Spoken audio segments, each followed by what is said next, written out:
பக்தியுகம் நேயர்களுக்கு என் முதற்கண் வணக்கம்.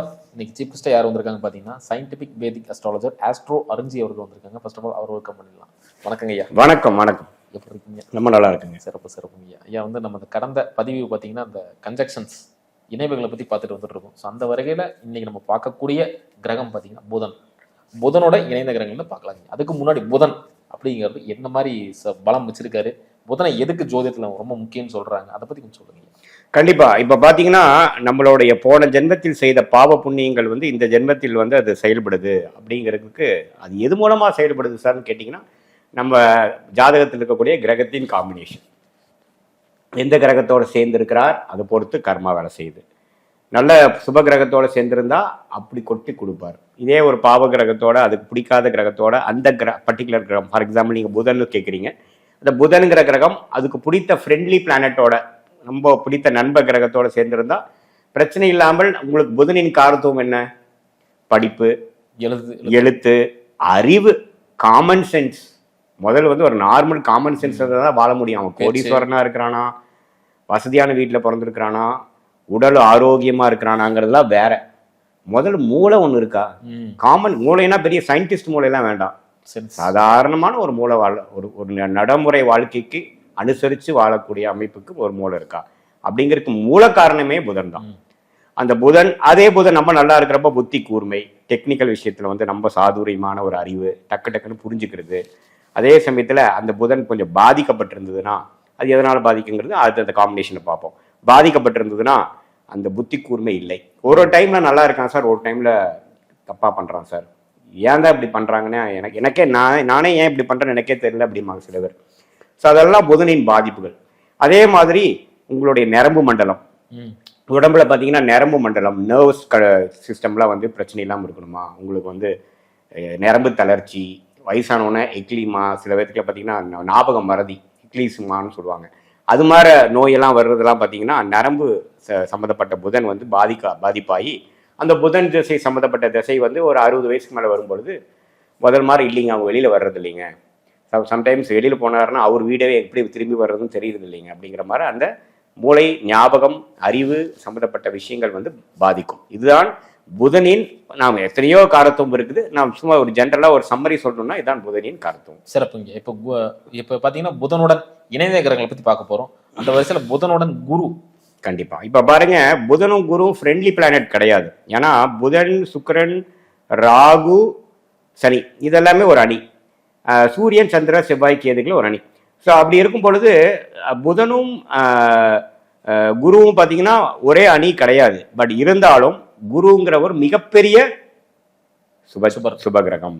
குரு யாரை பார்த்தாலும், யாரோட சேர்ந்திருந்தாலும், ஜாதகத்துல 7ஆம் பார்வையாக, 5ஆம் பார்வையாக, 9ஆம் பார்வையாக பார்த்திருந்தாலும் ஒரு 19, 20, 21 டிகிரிக்குள்ள ஒரு கிரகத்தோட சேர்ந்திருந்தா அந்த கிரகத்தோட தன்மையை அதிகப்படுத்துவார். இப்போ எப்படி 1000 வாட்ஸ் பல்பை நம்ம முன்னாடி வச்சிருந்தா நம்ம பளிச்சுன்னு தெரியும் பார்த்தீங்களா? இதே நம்ம 2 பேர் பேசிட்டு இருக்கிறப்ப பல்ப் லைட்ல ஆஃப் பண்ணியிருந்தா ஒண்ணுமே தெரியாது. அது மாதிரி லைட்டை கொடுக்கக்கூடிய, வெளிச்சத்தை கொடுக்கக்கூடிய, ஒளியை கொடுக்கக்கூடிய ஒரே கிரகம் குரு. அதுக்கு அடுத்தபடிதான் சுக்கிரன், அதுக்கப்புறம் பௌர்ணமி சந்திரன், அதுக்கப்புறம் வரக்கூடிய புதன்.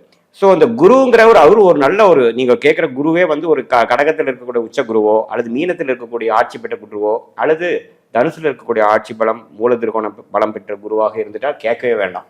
உன்னமே புதன் அதிகமாக திருட் பலம் பெறும். என்ன சார் திருட் பலம் சொல்றீங்க அப்படின்னா, சில ஜோதிடர் சுபத்துவம்னு சொல்லுவாங்க.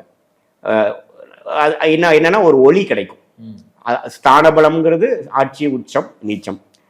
திக்பலங்கிறது லக்னத்துக்கு எத்தனாவது வீட்டில் இருக்குதுங்கிற பொறுத்து. திருக்பலம்ங்கிறது என்ன? ஒளி. அந்த கிரகத்துக்கிட்ட ஒளி இருக்கா இல்லையா? இதே புதன் அந்த குருவோட சேராம வேற பாவ கிரகத்துக்கு, ஒளி இல்லாத கிரகத்தோட சேர்ந்தா அப்படியே ஆப்போசிட். ஆனா நீங்க கேட்டது வந்து குருவோட இருந்தா என்ன? குருவோட இருந்தா அருமையான புத்திசாலியா இருப்பார் சார். அவன் நேச்சுரலி டேலண்டட் பர்சன் சார். புதன் குருவோட சேர்ந்திருந்து அந்த பையனை ஒரு 17, 18 வயசுல அந்த தகப்பனார், தாயார் வந்து ஜாதகம் பார்க்க வந்தாங்கன்னா, என்ன பையன் சூப்பரா படிக்கிறானா, ஐடி துறை, அக்கௌண்ட்ஸ் துறை, ஃபினான்ஷியல் அனாலிசிஸ் அதெல்லாம் பயங்கரமாக பண்ணுறான்னா, ஆமாம் சார் நீங்கள் என்ன கேட்குறீங்க, வேர்ல்டு ஃபினான்ஸ் எல்லாம் இப்போ பேசுகிறான், ஃபோனை ஏதோ நோண்டிகிட்டே இருக்கான், ஏதோ ஒரு ஆப் டவுன்லோட் பண்ணி எதையோ ஒன்று இன்ஸ்டால் பண்ணிட்டு அதில் ஏதோ கற்றுட்டே தான் சார் இருக்கான் அப்படிங்கிறது தான். புதன் குரு சேர்க்கும் சேர்க்கை வந்து புதனுக்கு மிகவும் அருமை. அது வைத்து அதுல வந்து அவன் நிபுணத்துவம் பெற்று, நிபுணத்துவம்னா என்னங்க, எக்ஸ்பர்டைஸ் ஆகி அதை வைத்து தான் அவன் வாழ்வாதாரம் பண்ணுவிப்பான் அப்படிங்கிற. ஏன்னா புதன் எந்த கிரகத்தோட குரு எந்த கிரகத்தோட சம்மந்தப்படுதோ அந்த கிரகம் தான் அந்த ஜாதகருக்கு சோறு போடும் ஒரு வேலையை கொடுக்கக்கூடிய, ஒரு தொழில் கொடுக்கக்கூடிய, காரத்துவத்தை கொடுக்கக்கூடிய அமைப்பு தான் குரு. எப்பவுமே ஒரு ஜாதகத்தில் பார்க்குறப்ப குரு யாருக்கு சம்மந்தப்படுறாருன்னு பார்க்கணும். ஏன்னா அது சம்மந்தப்படுற கிரகத்தோட வேலையிலையோ தொழில தான் ஜாதகர் இருக்கிறதுக்கு 90% வாய்ப்பு உண்டு. புரியுதுங்களா? அதனால கண்டிப்பா நல்லது. சிறப்புங்க. அடுத்து பாத்தீங்கன்னா புதனுடன் சனி. ஓகே, புதனோட சனிங்கிறப்போ என்னதான் புதனும் சனியும் நண்பர்களாக இருந்து ஒரே அணியின் கிரகமாக இருந்தாலும் சனி பாவ கிரகம் மறந்துடக்கூடாது. இருள் கிரகம், சூரியனோட ஒளியை பிரதிபலிக்க முடியாத ஒரு கிரகமாக சனி, குருவுக்கு அப்படியே எதிர்மறையான ஒரு கிரகமாக சனி வருவதனால் புதன் சனியோட சேர்வது கொஞ்சம் புத்தியை மந்தப்படுத்தும். ஸ்லோவாக தான் சார் லேர்ன் பண்ணுவான். எல்லாம் படிச்சு போய் ப்ரிப்பேர் பண்ணிட்டு போவான். எக்ஸாம் அப்போ பார்த்தீங்கன்னா 10 மார்க் 20 மார்க் கோட்டை விட்டுட்டு தான் வருவான். இதே தான் வழக்கம். அதனால மன உளைச்சல் இதே தான் கொடுக்கும். கடைசியாக அந்த ஃபினிஷிங் டச் கொடுக்காது. Out of the box thinking கொடுக்காது. கொஞ்சம் ஞாபக மறதியை கொடுக்கும். அப்புறம் பார்த்தீங்கன்னா கொஞ்சம் பழமையான விஷயத்தை நான் வச்சுக்கிறது. ஏன்னா சனிங்கிறது பழைய விஷயங்கள். புதுசாக ஒரு ட்ரெண்டுக்குள்ளே வரமாட்டார். அவங்க சார் அவர் வந்து பழைய ஆளு சார், அவர் என்ன சொன்னாலும் மாற மாட்டார் சார் அப்படின்னா, ஒன்றா சந்திரன் சனியோட சேர்ந்துருக்கும், அல்லது சந்திரன் மனோகாரகன், புதன் வந்து புத்திகாரகன். ஸோ புத்தி வந்து சனியோட சேர்ந்துருக்கும் பொழுது அதுவும் அந்த பிரச்சனையே. ஐயா அடுத்து பார்த்தீங்கன்னா புதனுடன் கேது. புதனோட ராகு கேதுகள் சம்மந்தப்படுது ஒரு மாதிரியான ஒரு ட்ரிக்கியான ஒரு விஷயம். ட்ரிக்கின்னா அது சாதாரணமாக அது ப்ரிடிக்ட் பண்ணிட முடியாது. ஏன்னா அவரு அறிவு கிரகம், இவரு ஞான கிரகம். ஆமாம், அதுதான். இப்போ பார்த்தீங்கன்னா இவர் Albert Einstein, greatest scientist of the world, இந்த கிராவிட்டி அதெல்லாம் கண்டுபிடிச்சவர். அவரெல்லாம் பார்த்தீங்கன்னா புதனும் கேதுவும் சம்மந்தப்பட்டிருக்கு. வேற உலகத்தில் இருப்பாங்க, ஞானங்கள் அதிகமாக இருக்கும். ஆனால் புதன் ராகு சம்மந்தப்படுவது கொஞ்சம் டிஃப்ரெண்ட்டாக இருக்கும். அது அப்புறம் பேசுவோம். புதன் கேது சம்மந்தப்படும் பொழுது ஒரு இயற்கையான ஒரு சாதாரண ஒரு வாழ்வியலுக்கான ஒரு புத்தியோட ஒரு சயின்டிஃபிக் பெண்ட் ஆஃப் மைண்ட் இருக்கும். ஆஸ்ட்ரானமி, சயின்ஸ், ஃபிசிக்ஸு, ஸ்பேஸு, அது மாதிரிலாம் நாசா அதெல்லாம் பற்றி யோசிக்கிறது பண்ணுறது. அப்புறம் எக்ஸ்ட்ரா டெரிட்டரியல் ஸ்பீஷிஸ், உலகத்தில் வெளி உலகத்திலிருந்து வரக்கூடிய ஸ்பீஷிஸ்லாம் சொல்கிறோம் பார்த்தீங்களா, அது மாதிரி விறுவிறுப்பான விஷயங்கள். அது மாதிரி ஒரு யதார்த்த வாழ்க்கைக்கு தேவையில்லாத சில விஷயங்கள்லாம் அனுபவமும் அவருக்கு அந்த அறிவும் அந்த கர்மாவின் அடிப்படையில், போன ஜென்மத்தில் செய்த கூட்டு கர்மாவின் அடிப்படையில் புதன் கேது சம்மந்தப்பட்டு பிறந்திருப்பாங்க. ஸோ அதுவும் ஓரளவுக்கு நல்லது தான். அது எவ்வளோ டிகிரியில் சேர்ந்துருக்குன்னு பார்க்கணும். கிட்டத்தட்ட 3 டிகிரிக்குள்ளேலாம் வந்ததுன்னா கொஞ்சம் தப்பு. ஏன்னா புதன் பாதிக்கப்படுவார். ஒரு 9 டிகிரி தள்ளி இருந்ததுன்னா ஓரளவுக்கு கேதுவும் நல்லா இருப்பார். கேதுவும் புதனோட ஞானம் கேதுக்கும் கிடைக்கும், புதனோட புக்தி கேதுக்கும் கிடைக்கும், கேதுவோட ஞானம் புதனுக்கும் கிடைக்கும். எதுவுமே எல்லாமே ஒரு டிஸ்டன்ஸில் இருந்தால் தானே எல்லாமே நல்லது இல்லைங்களா? அதே மாதிரி ஒரு 15 டிகிரி வரைக்கும் நல்லது. 18 டிகிரி வரைக்கும் போகிறப்ப 2 பேர்த்தோட தாக்கங்கள் குறையும். புதனோட பாதிப்பு கேதுக்கு இருக்காது, கேதுவோட பாதிப்பு புதனுக்கு இருக்காது. ஓரளவுக்கு நல்லா தான் இருக்கும். ஸோ ஓரளவுக்கு அவ்வளோ ஒன்றும் கெடுதலான ஒரு காம்பினேஷனாக நாம புதன் கேது இருக்கிறத எடுத்துக்க முடியாது. ஐயா அடுத்து பார்த்தீங்கன்னா புதனுடன் சுக்கிரன். புதனும் சுக்கிரனும் காம்பினேஷன் தி பெஸ்ட். புதன் சுக்கிரன் ராகு சனியெல்லாம் ஒரு அணின்னு சொல்லணும். அதுல சுக்கிரனும் புதனும் சூரியனும் முக்கூட்டு கிரகங்கள் நம்ம கேள்வி. எப்பவுமே 3 கிரகம் ஒட்டுக்காக தான் இருக்கும். சூரியனும் புதன் சுக்கிரனோட 4 கட்டம் தள்ளி இருக்குதுங்க சார். சூரியன் ஒரு கட்டத்தில் இருக்குது, 4 கட்டம் தள்ளி தான் சுக்கிரன் இருக்கு. சுக்கிரன் ஒரு கட்டத்தில் இருக்குது, 4 கட்டம் தள்ளி தான் புதன் இருக்குன்னா இருக்கவே இருக்காது. நீங்க எந்த ஜாதகத்தில் பார்த்தாலும் மேக்சிமம் 3 கட்டம் முக்கூட்டு கிரகங்கள். ஏன்னா சூரியன் புதன் சுக்கிரன் தான் ஒரே வரிசையில் இருக்குது. பூமியிலேருந்து பார்க்குறப்போ ஒரே லைன்ல தான் தெரியும். ஏன்னா அவங்க அடுத்தடுத்த கிரகங்கள் ஸ்பேஸ்ல அப்படிதான் கடவுள் வந்து போட்டிருக்காரு. புரியுதுங்களா? ஸோ அதனால அது ஒரு விஷயம். 2வது விஷயம், புதனோட தன்மையும் சுக்கிரனோட தன்மையும் நம்ம ஒத்து போற தன்மை. அதனாலதான் புதன் திசையில சுக்கிர புத்தி நல்லா இருக்கும், சுக்கிர திசையில புதன் புத்தி நல்லா இருக்கும்னு சொல்லுவாங்க. ஸோ அதே மாதிரி இப்ப நீங்க கேட்ட கேள்வி, புதனோட சுக்கிரன் சேர்ந்திருந்தா புதனுக்கும் நல்லது, சுக்கிரனுக்கும் நல்லது. புதன் நல்லா இருப்பார், இன்பமா இருப்பார், சுவாரஸ்யமான விஷயங்கள் படிப்பார். சும்மா அந்த சயின்டிஃபிக் பெண்ட் ஆஃப் மைண்ட் மட்டும் இல்லாமல் ஃபினான்ஷியல் விஷயமும் படிப்பார். ஏன்னா சுக்கிரன் ஆடம்பர வாழ்க்கை, பணம் சம்பாதித்தல், பெண்கள் பற்றிய விஷயங்கள், உலகளாவிய மெட்டீரியலிஸ்டிக் கெயின்ஸ் எல்லாமே வந்து கொடுக்கும். ஸோ நம்ம நல்லது, அதாவது ஒரு ஃபினான்ஷியல் எக்ஸ்பர்ட்டாக வராரு, ஸ்டாக் மார்க்கெட் எக்ஸ்பர்ட்டாக இருக்காரு, பணம் பற்றிய புரிதல் அவருக்கு ரொம்ப அதிகமாக இருக்குது. மியூச்சுவல் ஃபண்ட்ஸ் அதுன்னு எப்போ பார்த்தாலும் அதெல்லாம் அவருக்கு தெரியுது சார். நிறையா ஆள் படிக்கலினாலும் இப்போ பார்த்தீங்கன்னா ஒரு சேனலில் ஒருத்தர் படிக்காமல் ஒருத்தர் வந்து பேசிகிட்டு இருப்பார், ஆனால் அருமையாக பேசுவார். இப்படி போட்டு தம்பி, அதில் போட்டு தம்பிம்பார். அவருக்குலாம் கண்டிப்பாக புதன் சுக்கிரன் சம்மந்தப்பட்டிருக்கும். ஸோ அதனால புதன் சுக்கிரன் நல்லா இருக்கிறது நம்ம நல்லது. சிறப்புங்க ஐயா. அடுத்து புதனுடன் சூரியன். புதனும் சூரியனும் சேருவதும் நல்லதுதான். ஏன்னா ரெண்டுமே எப்பவுமே நான் சொன்ன மாதிரி புதன் சுக்கிரன் சூரியன் ஒட்டுக்காக தான் இருப்பாங்க. புதன் வந்து சூரியனோட நம்ம பக்கத்துல வரப்போ அந்த கம்பஷன் என்று சொல்லப்படுகிற அஸ்தங்க தோஷம் இல்லை. சூரியனோட நம்ம பக்கத்துல வரப்போ அஸ்தங்கம் ஆயிடுச்சுன்னு சொல்லுவோம் இல்லைங்களா? ஆனா புதனுக்கு அந்த தோஷங்கள் இல்லை. அப்படி தோஷம் இருந்ததுன்னா 100க்கு ஒரு 65 ஜாதகம் அப்படிதான் இருக்கும். ஏன்னா அப்படிதான் இருக்கு எல்லாமே. ஸோ அதனால அஸ்தங்க தோஷம் வேலை செய்யாது. ஸோ அதனால பயப்பட வேண்டியதில்லை. இது சார் சூரியனும் புதனும் 5 டிகிரிகள் இருக்கானே சார் அப்படின்னா ஒன்றும் பிரச்சனை இல்லை. 2 பேரும் நண்பர் தான். சூரியனும் புதனும் நண்பர்கள். நண்பர்கள்னா என்ன சார் அர்த்தம்னா 2 பேர்த்தோட கேஸ் ஃபார்மேஷன் வந்து எதிர்மறையா இல்லைன்னு அர்த்தம். புரியுதுங்களா? ஸோ அது வந்து நல்ல கர்மா தான். ஸோ அதனால அது ஒன்றும் தப்பு இல்லை. நிபுணத்துவ யோகம் கிடைக்கும். ஒரு ஃபீல்டு எக்ஸ்பர்ட் நிபுண யோகம் கிடைக்கும் சார். அவன் அந்த ஃபீல்டு அவன் கொஞ்சம் வேற லெவல் சார். அந்த காலத்துல எல்லாம் அவர் பெயர் பெற்ற ஆளு சார் அவர். அப்படிங்கிறது மெயினா அந்த புதன் சூரியன் சேர்ந்து இருக்கிறது ஒரு நல்ல அந்த ஃபீல்டில் ஒரு நாள் பேசக்கூடிய ஒரு நபராக வரக்கூடிய யோகம் இருக்கு. எகெயின் தசாபுக்திகளே மனித வாழ்க்கை நடத்தி காட்டும் சம்பவங்கள். பட் இந்த காம்பினேஷன் அது கொடுக்கக்கூடிய பொட்டன்ஷியல் கொடுக்கும். சிறப்புங்க ஐயா. அடுத்து பாத்தீங்கன்னா புதனுடன் சந்திரன். Very good. 2 பேரும் பார்த்தீங்கன்னா அதனால ஒரு கதை இருக்குது. புதனுக்கு வந்து சந்திரனை பிடிக்காது, சந்திரனுக்கு புதனை பிடிக்கும்ட்டு. ஸோ கொஞ்சம் அதுக்கு ஒரு அஃப்ளிக்ஷன் தான். இதில் ஒரே ஒரு நல்ல விஷயம் என்னன்னா சந்திரன் வந்து ஒரு பௌர்ணமிக்கு அருகில் இருக்கும் சந்திரனால வந்துட்டாருன்னா பரவாயில்ல. ஏதோ ஒரு ஒளி நம்ம குரு இருக்கிற மாதிரி எடுத்துக்கலாம் இல்லைங்களா? இல்ல சூரியனும் பக்கத்துல தான் சார் இருக்கிறாருன்னா எப்படி பௌர்ணமியா இருக்கும்? சூரியன் ஏத்தாப்புல இருந்தா தானே பௌர்ணமியா இருக்கும். ஸோ அப்படி என்ன அமாவாசைக்கு பக்கத்தில் அருகில் இருக்கக்கூடிய சந்திரன் எதுக்கு அமாவாசைக்கு முன்னாடி நாளா இருக்கும், அமாவாசை அன்னைக்கா இருக்கும், அல்லது அமாவாசை கழிச்சு ஒரு நாளா 2 நாளா இருக்கும். இது மாதிரி ஒரு சந்திரன் வந்து புதனை பாதிச்சதுன்னா ஒரு சனி இருக்கிற மாதிரி எடுத்துக்கணும். சனி இருந்தா என்னென்ன சொன்னேன் நான், மந்த புத்திக்காரன், வேலை செய்யாது, திடீர்னு தப்பான முடிவு எடுத்துருவாங்க, ஏன் தான் எடுத்தேன்னு அப்புறம் ஃபீல் பண்ணுவாங்க, மெமரி ப்ராப்ளம். அப்புறம் பார்த்தீங்கன்னா நான் உலகம் ஒரு போக்கில் போச்சுன்னா இவங்க வேற போக்கில் போவாங்க. இது மாதிரி அந்த புத்தி என்னென்ன அடிபடுமோ இது எல்லாமே கொஞ்சம் கொடுக்கும். ஸோ சந்திரனோட ஒளி பொறுத்து இதே சந்திரன் ஒளி இருந்ததுன்னா சார் ஓரளவு புத்திசாலி ஆடுதான் சார், பிரச்சனை இல்லை சார், ஒரு விஷயத்தில் ரொம்ப பிரைட் சார், அவனுக்கு அது மட்டும் தான் சார் தெரியும், மற்றது ஒன்றுமே தெரியாது, ஆனால் அதில் பிரில்லியன்ட் சார் அவன் அப்படிங்கிற மாதிரி கொடுக்கும்.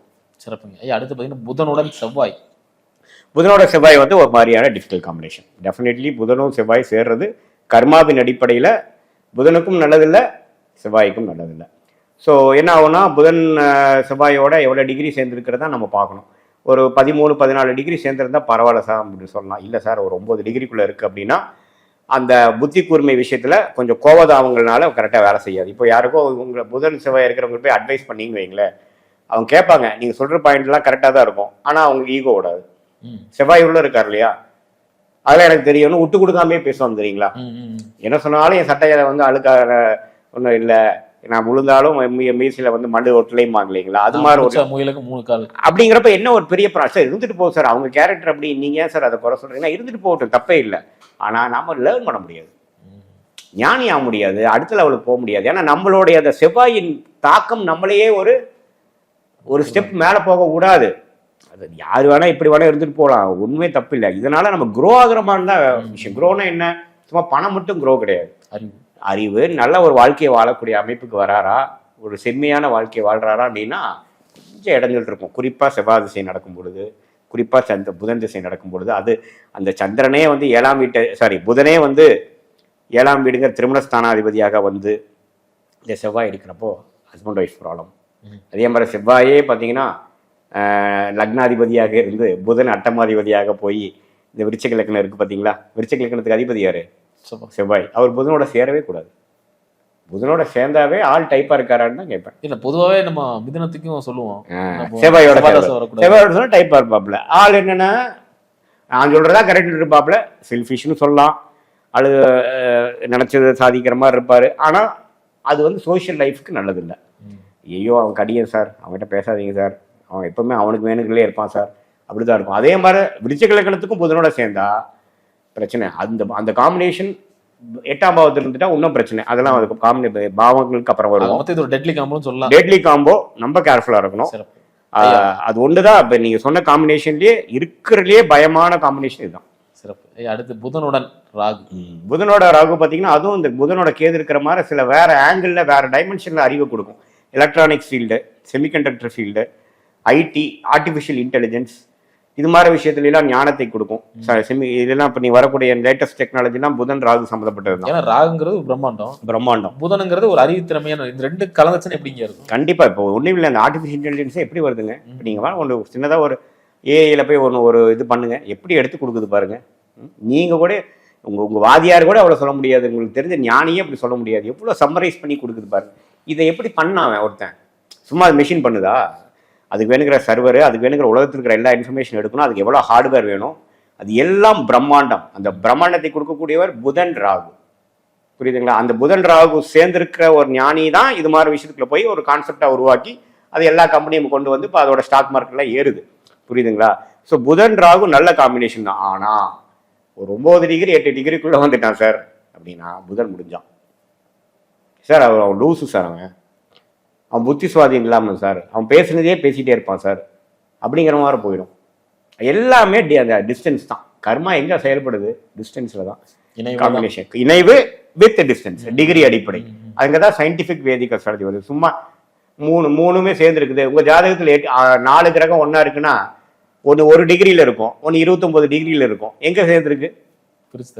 அது பார்க்கறதே இல்லை.